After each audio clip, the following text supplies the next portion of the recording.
명절이 다가옵니다. 추석, 설날 많은 기독교인이 고민합니다. 성묘를 가야 할까 말아야 할까, 절을 해야 할까 하지 말아야 할까, 제사에 참여해야 할까 거부해야 할까. 이것은 한국 기독교인들의 오래된 고민입니다. 가족과의 관계, 신앙과의 충돌, 문화의 갈등, 어떻게 해야 합니까? 성경은 무엇을 말합니까? 우리는 명절 성묘와 관련하여 기독교인들이 저지르는 치명적인 실수들을 살펴볼 것입니다. 양쪽 극단의 실수들입니다. 어떤 사람들은 너무 자유롭게 행동합니다. 어떤 사람들은 너무 율법적으로 행동합니다. 둘 다 문제입니다. 이 메시지를 마치면 당신은 명확하게 알게 될 것입니다. 무엇이 죄이고 무엇이 자유인지, 무엇을 피해야 하고 무엇을 할 수 있는지, 어떻게 가족을 사랑하면서도 하나님께 충성할 수 있는지 알게 될 것입니다. 준비되셨습니까? 그럼 시작하겠습니다. 먼저 중요한 원칙을 이해해야 합니다. 첫째, 우상숭배는 명백한 죄입니다. 출애굽기 20장 3절부터 5절은 명령합니다. 너는 나 외에는 다른 신들을 내게 두지 말라. 너를 위하여 새긴 우상을 만들지 말고, 또 위로 하늘에 있는 것이나 아래로 땅에 있는 것이나 땅 아래 물속에 있는 것을 어떤 형상도 만들지 말며 그것들에게 절하지 말며 그것들을 섬기지 말라. 나 네 하나님 여호와는 질투하는 하나님인즉 나를 미워하는 자의 죄를 갚되 아버지로부터 아들에게로 3, 4대까지 이르게 하거니와. 다른 신들을 두지 말라는 것입니다. 우상을 만들지 말라는 것입니다. 절하지 말라는 것입니다. 섬기지 말라는 것입니다. 이것은 10계명의 첫 번째 계명입니다. 가장 중요한 계명입니다. 신명기 6장 14절부터 15절도 경고합니다. 너희는 다른 신들, 곧 네 사면에 있는 백성의 신들을 따르지 말라. 너희 중에 계신 내 하나님 여호와는 질투하시는 하나님이신즉 내 하나님 여호와께서 내게 진노하사 너를 지면에서 멸하실까 두려워하노라. 다른 신들을 섬기지 말라는 것입니다. 여호와는 질투하시는 하나님이라는 것입니다. 둘째, 죽은 자는 우리를 듣지 못합니다. 전도서구 장호절부터 6절은 말합니다. 산자들은 죽을 줄을 알되 죽은 자들은 아무것도 모르며 그들이 다시는 상을 받지 못하는 것은 그들의 이름이 잊어버린 바 됨이니라. 그들의 사랑함과 미워함과 시기함이 없어진 지 오래이니 해 아래에서 행하는 모든 일 중에서 그들에게 돌아갈 몫이 영원히 없느니라. 죽은 자들은 아무것도 모른다는 것입니다. 그들에게 돌아갈 몫이 없다는 것입니다. 누가복음 16장 16절에서 아브라함은 말했습니다. 그뿐 아니라 너희와 우리 사이에 큰 구렁텅이가 놓여 있어 여기서 너희에게 건너가고자 하되 갈 수 없고 거기서 우리에게 건너올 수도 없게 하였느니라. 죽은 자와 산자 사이에 큰 구렁텅이가 있다는 것입니다. 건너올 수 없다는 것입니다. 그러므로 죽은 자에게 기도하는 것은 무의미합니다. 죽은 자에게 제사 드리는 것은 소용없습니다. 그들은 듣지 못합니다. 그들은 보지 못합니다. 그러나 부모를 공경하는 것은 명령입니다. 출애굽기 20장 12절은 말합니다. 내 부모를 공경하라. 그리하면 네 하나님 여호와가 네게 준 땅에서 네 생명이 길리라. 부모를 공경하라는 것입니다. 에베소서 6장 2절부터 3절도 말합니다. 내 아버지와 어머니를 공경하라. 이것은 약속에 있는 첫 계명이니 이로써 네가 잘되고 땅에서 장수하리라. 부모 공경은 약속에 있는 계명입니다. 그렇다면 어떻게 해야 합니까? 우상 숭배는 죄입니다. 하지만 부모 공경은 명령입니다. 어떻게 둘을 조화시킵니까? 이제 기독교인들이 저지르는 7가지 치명적인 실수를 살펴봅시다. 첫 번째 실수는 제사에 참여하는 것입니다. 어떤 기독교인들을 말합니다. 가족의 화목을 위해서 부모님을 섭섭하게 하지 않으려고 형식일 뿐이야. 마음으로만 믿지 않으면 돼. 이것은 잘못입니다.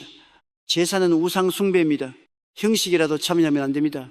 고린도전서 10장이 10절부터 21절은 경고합니다. 무릇 이방인이 제사하는 것은 귀신에게 하는 것이요 하나님께 제사하는 것이 아니니 나는 너희가 귀신과 교제하는 자가 되기를 원하지 아니하노라. 너희가 주의 잔과 귀신의 잔을 겸하여 마시지 못하고 주의 상과 귀신의 상에 겸하여 참여하지 못하리라.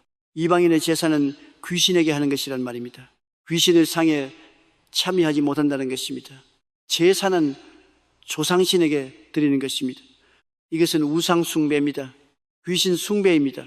형식일 뿐이라는 변명은 통하지 않습니다.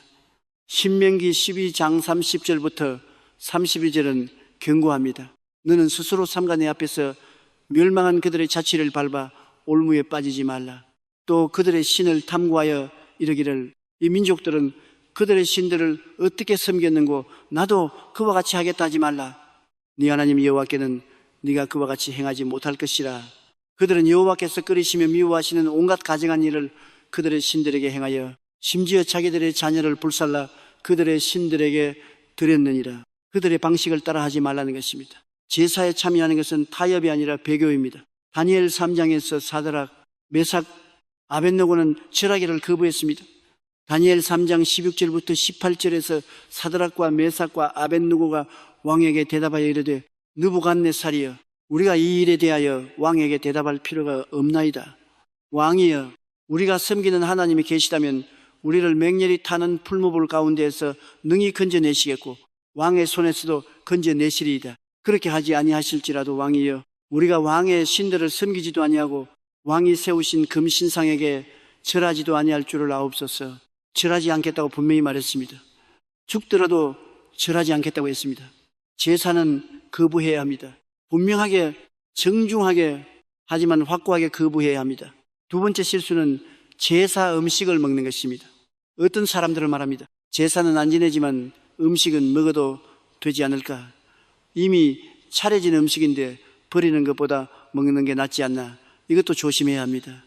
고린도전서 8장 4절은 말합니다. 그러므로 우상의 제물을 먹는 일에 대하여는 우리가 우상은 세상에 아무것도 아니며 또한 하나님은 한 분밖에 없는 줄 아노라. 우상은 아무것도 아니라는 것입니다. 그러므로 원칙적으로 음식 자체는 문제가 없습니다. 하지만 고린도전서 8장 7절은 계속합니다. 그러나 이 지식은 모든 사람에게 있는 것은 아니므로 어떤 이들은 지금까지 우상에 대한 습관이 있어 우상의 제물로 알고 먹나니 그들의 양심이 약하여지고 더러워지느니라. 약한 양심이 더러워진다는 것입니다. 고린도전서 8장 9절부터 13절은 경고합니다. 그런즉 너희의 자유가 믿음이 약한 자들에게 걸려 넘어지게 하는 것이 되지 않도록 조심하라. 지식 있는 네가 우상의 신전에 앉아 먹는 것을 누구든지 보면 그 믿음이 약한 자들의 양심이 담력을 얻어 우상의 제물을 먹게 되지 않겠느냐. 그러면 네 지식으로 그 믿음이 약한 자가 멸망하나니 그는 그리스도께서 위하여 죽으신 형제라. 이같이 너희가 형제에게 죄를 지어 그 약한 양심을 상하게 하는 것이 곧 그리스도께 죄를 짓는 것이니라. 그러므로 음식이 내 형제를 실족하게 한다면 나는 영원히 고기를 먹지 아니하여 내 형제를 실족하지 않게 하리라. 약한 자를 실족하게 한다면 먹지 않겠다는 것입니다. 그러므로 제사 음식은 피하는 것이 좋습니다. 특히 제사상에 올려진 음식은 분명히 거부해야 합니다. 혹은 나중에 남은 음식을 먹게 되더라도 그것이 제사 음식인 줄 모르고 먹는 것과 알고 먹는 것은 다릅니다. 고린도전서 10장이 18절은 말합니다.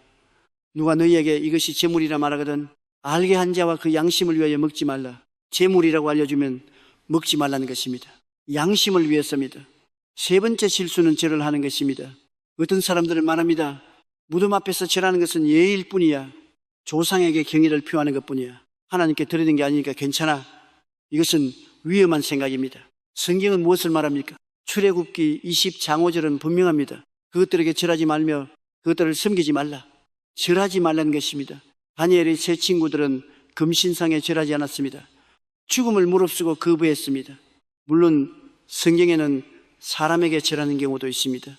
창세기 33장 3절에서 야곱이 형 에서에게 절했습니다. 룻기 이 장 10절에서 룻이 보아스에게 절했습니다. 하지만 이것은 존경의 표시였지 경배가 아니었습니다. 문제는 무덤 앞에서의 절이 무엇을 의미하느냐는 것입니다. 한국 문화에서 성묘 때의 절은 단순한 인사가 아닙니다. 그것은 조상신에게 드리는 경배의 의미가 있습니다. 신령이 된 조상에게 복을 구하는 행위입니다. 그러므로 무덤 앞에서 절하는 것은 피해야 합니다. 대신 무엇을 할 수 있습니까? 묵념할 수 있습니다. 고개 숙여 묵념하며 하나님께 기도할 수 있습니다. 하나님께 감사할 수 있습니다. 하나님이 조상을 통해 저를 이 세상에 보내주셔서 감사합니다. 이렇게 기도할 수 있습니다. 네 번째 실수는 성묘 자체를 죄로 여기는 것입니다. 반대편의 극단입니다. 어떤 기독교인들은 성묘 가는 것 자체를 죄로 봅니다. 무덤에 가는 것은 우상 숭배야. 묘지에 발로 들여놓으면 안 돼요. 이것은 지나친 율법주의입니다. 성경 어디에도 무덤을 방문하는 것을 금지하지 않습니다.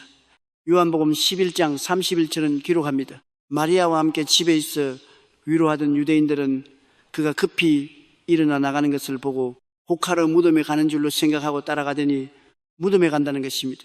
마가복음 16장 1절부터 2절도 말합니다. 안식일이 지나며 막달라 마리아와 야고보의 어머니 마리아와 또 살로메 가서 예수께 바르기 위하여 향품을 사다 두었다가 안식 후 첫날 매우 일찍에 돋을 때에 그 무덤으로 가며 여인들이 예수님의 무덤에 갔습니다. 무덤 방문 자체가 문제는 아닙니다. 문제는 무덤에서 무엇을 하느냐입니다. 무덤을 방문하는 것, 무덤을 정리하는 것, 고인을 추모하는 것, 이것들은 죄가 아닙니다. 오히려 부모를 공경하는 방법일 수 있습니다. 하지만 무덤 앞에서 절하고 제사 지내고 조상신에게 기도하는 것, 이것은 죄입니다. 구별해야 합니다. 다섯 번째 실수는 가족과의 관계를 완전히 단절하는 것입니다. 어떤 기독교인들은 명절에 집에 아예 가지 않습니다. 제사 지내는 집에는 발도 들여놓지 않아 가족과 관계를 끊습니다. 이것은 지혜롭지 못합니다. 베드로전서 3장 1절부터 2절은 말합니다. 아내들아 이와 같이 자기 남편에게 순종하라. 이는 혹 말씀을 순종하지 않는 자라도 말로 말미암지 않고 그 아내의 행실로 말미암아 구원을 받게 하려 함이니 너희의 두려워하며 정결한 행실을 봄이라. 행실로 구원받게 한다는 것입니다. 우리의 태도가 중요합니다. 우리의 사랑이 중요합니다. 가족은 사랑해야 합니다. 우상 숭배는 거절하되 사람은 존중해야 합니다.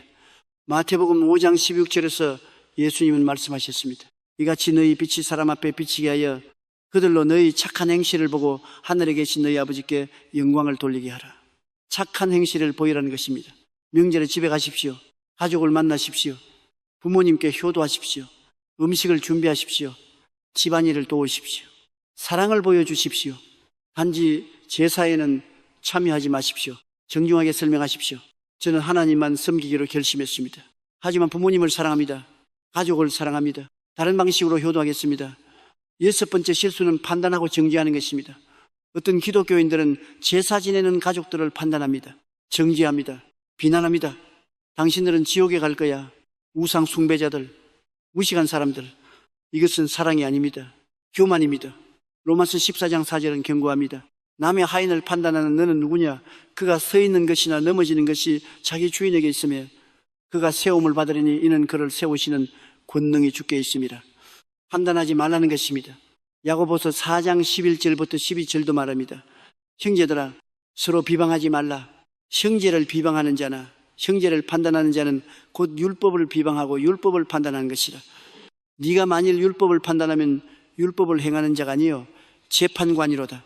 입법자와 재판관은 오직 한 분이시니 능히 구원하기도 하시며 멸하기도 하시느니라. 너는 누구에게 이웃을 판단하느냐? 재판관은 한 분이라는 것입니다. 우리가 아니라는 것입니다. 대신 무엇을 해야 합니까? 사랑해야 합니다. 기도해야 합니다. 섬겨야 합니다. 본을 보여야 합니다. 고린도전서 13장 1절은 말합니다. 내가 사람의 방언과 천사의 말을 할지라도 사랑이 없으면 소리나는 구리와 울리는 꽹과리가 되고 사랑이 없으면 아무것도 아니라는 것입니다. 당신의 가족이 당신의 사랑을 보게 하십시오. 당신의 섬김을 보게 하십시오.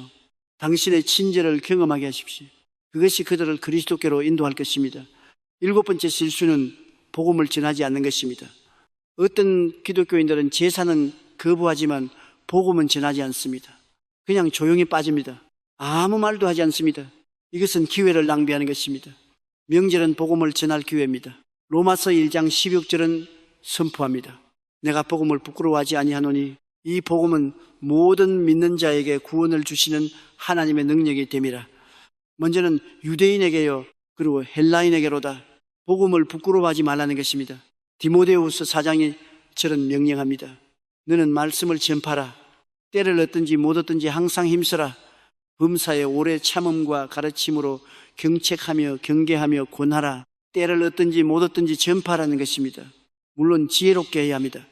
제사 시간에 설교하라는 것이 아닙니다. 싸우라는 것이 아닙니다. 하지만 기회가 있을 때 사랑으로 정중하게 복음을 나눠야 합니다. 왜 제사에 참여하지 않느냐고 물으면 설명할 기회입니다. 저는 예수 그리스도를 믿습니다. 그분만이 구원자십니다.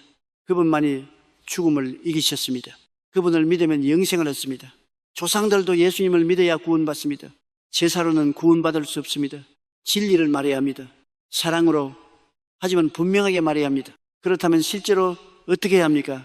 구체적인 지침을 드리겠습니다. 첫째, 미리 준비하십시오.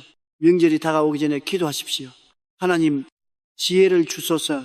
어떻게 해야 할지 알려주소서. 가족과 미리 대화하십시오. 저는 제사에 참여할 수 없습니다. 하지만 다른 방식으로 돕겠습니다. 미리 말하면 덜 충격적입니다. 둘째, 정중하게 거절하십시오. 명절에 집에 가십시오. 제사 시간이 되면 정중하게 자리를 뜨십시오. 죄송합니다. 저는 참여할 수 없습니다. 하지만 존중합니다. 밖에서 기다리겠습니다. 화내지 마십시오. 비난하지 마십시오. 조용히 정중하게 확고하게 거절하십시오. 셋째, 대안을 제시하십시오. 제사는 못 지내지만 무덤은 함께 정리하겠습니다. 음식은 함께 준비하겠습니다. 설거지하겠습니다. 청소하겠습니다. 섬김으로 사랑을 보여주십시오. 넷째, 효도를 다른 방식으로 하십시오. 부모님께 선물하십시오. 부모님과 시간을 보내십시오. 부모님의 필요를 채워드리십시오. 디모데전서 5장 4절은 말합니다. 만일 어떤 과부에게 자녀나 손자들이 있거든 그들로 먼저 자기 집에서 효를 행하여 부모에게 보답하기를 배우게 하라. 이것이 하나님 앞에 받으실 만한 것이니라. 효를 행하라는 것입니다. 제사가 아닌 다른 방식으로 효도하십시오. 다섯째, 복음을 나누십시오. 적절한 때에 사랑으로 복음을 전하십시오. 골로새서 4장 5절부터 6절은 권면합니다. 외인에게 대해서는 지혜로 행하여 세월을 아끼라. 너희 말을 항상 은혜 가운데서 소금으로 맛을 냄과 같이 하라. 그리하면 각 사람에게 마땅히 대답할 것을 알리라. 지혜로 행하라는 것입니다. 은혜 가운데서 말하라는 것입니다. 여섯째, 기도하십시오. 가족을 위해 기도하십시오. 그들의 구원을 위해 기도하십시오. 디모데전서 2장 1절부터 4절은 말합니다. 그러므로 내가 첫째로 고나노니 모든 사람을 위하여 간구와 기도와 도구와 감사를 하되 임금들과 높은 지위에 있는 모든 사람을 위하여 하라. 이는 우리가 모든 경건과 단정함으로 고요하고 평안한 생활을 하려 함이라. 이것이 우리 구주 하나님 앞에 선하고 받으실 만한 것이니 하나님은 모든 사람이 구원을 받으며 진리를 아는 데 이르기를 원하시느니라. 모든 사람을 위해 기도하라는 것입니다. 하나님은 모든 사람이 구원받기를 원하신다는 것입니다. 가족을 위해 쉬지 말고 기도하십시오. 일곱째, 인내하십시오. 한 번에 바뀌지 않을 것입니다. 오해받을 수 있습니다. 비난받을 수 있습니다. 관계가 어려워질 수 있습니다. 하지만 인내하십시오. 갈라디아서 6장 9절은 격려합니다. 우리가 선을 행하되 낙심하지 말지니 포기하지 아니하면 때가 이르며 거두리라. 포기하지 않으면 거둔다는 것입니다. 계속 사랑하십시오. 계속 섬기십시오. 계속 기도하십시오. 계속 복음을 전하십시오. 때가 되면 열매를 볼 것입니다. 이제 중요한 진리를 말하겠습니다. 조상은 제사로 구원받지 못합니다. 히브리서 9장 17절은 분명합니다. 한번 죽는 것은 사람에게 정해진 것이요 그 후에는 심판이 있으리니 죽은 후에는 심판이 있다는 것입니다. 누가복음 16장 16절에서 아브라함은 말했습니다. 그뿐 아니라 너희와 우리 사이에 큰 구렁텅이가 놓여 있어 여기서 너희에게 건너가고자 하되 갈 수 없고 거기서 우리에게 건너올 수도 없게 하였느니라. 죽은 후에는 변할 수 없다는 것입니다. 건너올 수 없다는 것입니다. 제사는 소용없습니다. 제물은 효과가 없습니다. 조상들을 구원할 수 있는 분은 오직 예수 그리스도뿐입니다. 요한복음 14장 6절에서 예수님은 말씀하셨습니다. 예수께서 이르시되 내가 곧 길이요 진리요 생명이니 나로 말미암지 않고는 아버지께로 올 자가 없느니라. 예수님으로 말미암지 않고는 아버지께로 갈 수 없다는 것입니다. 사도행전 4장 12절도 말합니다. 다른 이로서는 구원을 받을 수 없나니 천하 사람 중에 구원을 받을 만한 다른 이름을 우리에게 주신 일이 없음이라 하였더라. 예수님 외에는 구원이 없다는 것입니다.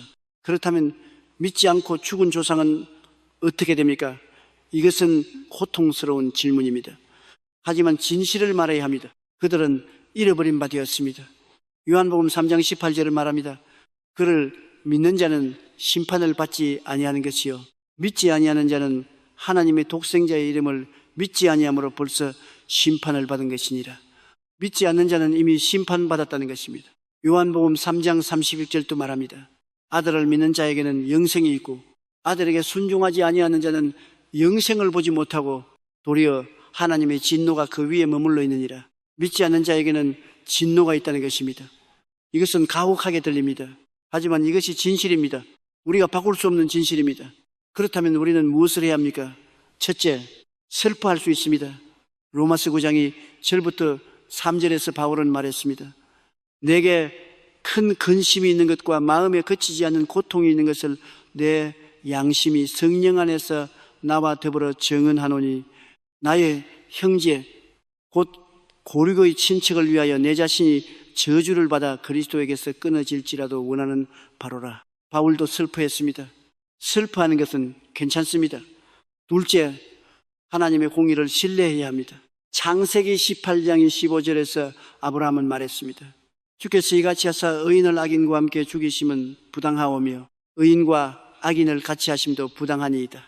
세상을 심판하시는 이가 정의를 행하실 것이 아니니까 세상을 심판하시는 이가 정의를 행하신다는 것입니다.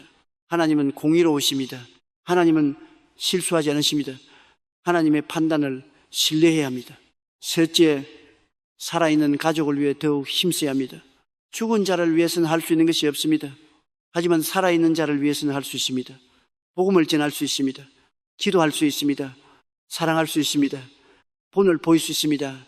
에스겔 3장 18절부터 19절은 경고합니다. 가령 내가 악인에게 말하기를 너는 꼭 죽으리라 할 때에 네가 깨우치지 아니하거나 말로 악인에게 일러서 그의 악한 길을 떠나 생명을 구원하게 하지 아니하면 그 악인은 그의 죄악 중에서 죽으려니와 내가 그의 피값을 내 손에서 찾을 것이고 네가 악인을 깨우치되 그가 그의 악한 마음과 악한 행위에서 돌이키지 아니하면 그는 그의 죄악 중에서 죽으려니와 너는 네 생명을 보존하리라. 깨우쳐야 한다는 것입니다. 복음을 전해야 한다는 것입니다. 부모님, 형제자매, 친척들에게 복음을 전하십시오. 그들이 살아있을 때 전하십시오. 죽은 후에는 늦습니다. 지금 이 기도를 드리십시오. 아버지 감사합니다. 저를 구원해 주셔서 감사합니다. 예수님을 보내주셔서 감사합니다. 아버지 저로 하여금 지혜롭게 하소서. 명절에 어떻게 행동해야 할지 알게 하소서. 저로 하여금 우상 숭배를 거부하게 하소서. 확고하게 하지만 사랑으로 거부하게 하소서. 저로 하여금 가족을 사랑하게 하소서. 판단하지 않고 사랑하게 하소서. 정죄하지 않고 섬기게 하소서. 저로 하여금 복음을 전하게 하소서. 두려워하지 않고 담대히 전하게 하소서. 부끄러워하지 않고 확신 있게 전하게 하소서. 저로 하여금 기도하게 하소서.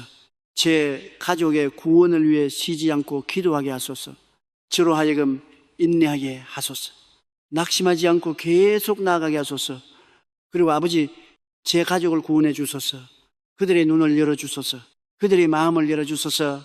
그들로 하여금 예수님을 믿게 하소서. 제사가 헛된 것임을 알게 하소서. 오직 예수님만이 구원자이심을 알게 하소서. 예수님의 이름으로 기도합니다. 아멘. 성경은 말합니다. 명절 성묘 때 기독교인이 저지르는 치명적인 실수 7가지. 첫째, 제사에 참여하는 것. 둘째, 제사 음식을 먹는 것. 셋째, 절을 하는 것. 넷째, 성묘 자체를 죄로 여기는 것. 다섯째, 가족과의 관계를 완전히 단절하는 것. 여섯째, 판단하고 정지하는 것. 일곱째, 복음을 전하지 않는 것. 이 실수들을 피하십시오. 양쪽 극단을 피하십시오. 타협도 피하고 율법주의도 피하십시오. 우상숭배는 확고하게 거부하되 가족은 사랑으로 대하십시오. 진리는 분명하게 말하되 은혜로 말하십시오. 에베소서 4장 15절은 권면합니다. 오직 사랑 안에서 참된 것을 하여 범사에 그에게까지 자랄지라. 그는 머리니 곧 그리스도라. 사랑 안에서 참된 것을 하라는 것입니다. 진리와 사랑 둘 다 필요합니다. 진리 없는 사랑은 타협입니다. 사랑 없는 진리는 율법주의입니다. 진리와 사랑을 함께 가지십시오. 골로새서 4장 5절부터 6절을 기억하십시오. 외인에게 대해서는 지혜로 행하여 세월을 아끼라. 너희 말을 항상 은혜 가운데서 소금으로 맛을 냄과 같이 하라. 그리하면 각 사람에게 마땅히 대답할 것을 알리라. 지혜로 행하라는 것입니다. 은혜 가운데서 말하라는 것입니다. 명절은 어려운 시간입니다. 하지만 기회의 시간이기도 합니다. 당신의 믿음을 보여줄 기회입니다. 당신의 사랑을 보여줄 기회입니다. 당신의 지혜를 보여줄 기회입니다. 복음을 전할 기회입니다. 베드로전서 3장 15절부터 16절은 말합니다. 너희 마음에 그리스도를 주로 삼아 거룩하게 하고 너희 속에 있는 소망에 관한 이유를 묻는 자에게는 대답할 것을 항상 준비하되 온유와 두려움으로 하고 선한 양심을 가지라. 이는 그리스도 안에 있는 너희의 선행을 욕하는 자들로 그 비방하는 일에 부끄러움을 당하게 하려 함이라. 대답할 것을 준비하라는 것입니다. 온유와 두려움으로 하라는 것입니다. 선한 양심을 가지라는 것입니다. 준비하십시오. 명절이 오기 전에 기도하십시오. 성경을 읽으십시오. 지혜를 구하십시오. 어떻게 대답할지 준비하십시오. 그리고 담대하십시오. 디모데후서 1장 7절은 선포합니다. 하나님이 우리에게 주신 것은 두려워하는 마음이 아니요 오직 능력과 사랑과 절제하는 마음이니 두려워하는 마음이 아니라는 것입니다. 능력과 사랑과 절제하는 마음이라는 것입니다. 두려워하지 마십시오. 가족을 두려워하지 마십시오. 비난을 두려워하지 마십시오. 오해를 두려워하지 마십시오. 하나님께서 함께 계십니다. 하나님께서 당신을 도우십니다. 이사야 41장 10절을 붙드십시오. 두려워하지 말라. 내가 너와 함께함이라. 놀라지 말라. 나는 네 하나님이 됨이라. 내가 너를 굳세게 하리라. 참으로 너를 도와주리라. 참으로 나의 의로운 오른손으로 너를 붙들리라. 함께 하신다는 것입니다. 굳세게 하신다는 것입니다. 도와주신다는 것입니다. 붙드신다는 것입니다. 그러므로 담대하십시오. 확고하게 서십시오. 하지만 사랑하십시오. 고린도전서 16장 13절부터 14절은 명령합니다. 깨어 믿음에 굳게 서서 남자답게 강건하라. 너희 모든 일을 사랑으로 행하라. 굳게 서서 사랑으로 행하라는 것입니다. 마지막으로 소망을 가지십시오. 지금은 어려워도 하나님께서 일하고 계십니다. 당신의 기도를 들으십니다. 당신의 눈물을 보십니다. 당신의 사랑을 아십니다. 그리고 때가 되면 응답하실 것입니다. 갈라디아서 6장 9절을 다시 붙드십시오. 우리가 선을 행하되 낙심하지 말지니 포기하지 아니하면 때가 이름에 거두리라. 때가 이르면 거둔다는 것입니다. 계속 하십시오. 포기하지 마십시오. 계속 기도하십시오. 계속 사랑하십시오. 계속 섬기십시오. 계속 복음을 전하십시오. 하나님께서 역사하실 것입니다. 사도행전 16장 31절에 약속을 붙드십시오. 주 예수를 믿어라. 그리하면 너와 내 집이 구원을 받으리라. 너와 내 집이 구원받는다는 것입니다. 이것이 하나님의 약속입니다. 이것을 믿으십시오. 이것을 선포하십시오. 이것을 위해 기도하십시오. 성경은 말합니다. 명절 성묘 때 기독교인이 저지르는 치명적인 실수 7가지, 이 실수들을 피하십시오. 지혜롭게 행하십시오. 우상 숭배는 거부하되 가족은 사랑하십시오. 진리는 말하되 은혜로 말하십시오. 확고하게 서되 온유하게 서십시오. 하나님께서 당신을 축복하시고 당신에게 지혜를 주시고 당신의 가족을 구원하시고 당신을 통해 영광 받으시기를 기도합니다. 베드로전서 2장 12절의 축복이 당신에게 있기를 바랍니다. 너희가 이방인 중에서 행실을 선하게 가져 너희를 악행한다고 비방하는 자들로 하여금 너희 선한 일을 보고 오시는 날에 하나님께 영광을 돌리게 하라. 선한 행실로 하나님께 영광 돌리는 자가 되십시오. 하나님께서 당신을 축복하시기를 빕니다. 아멘.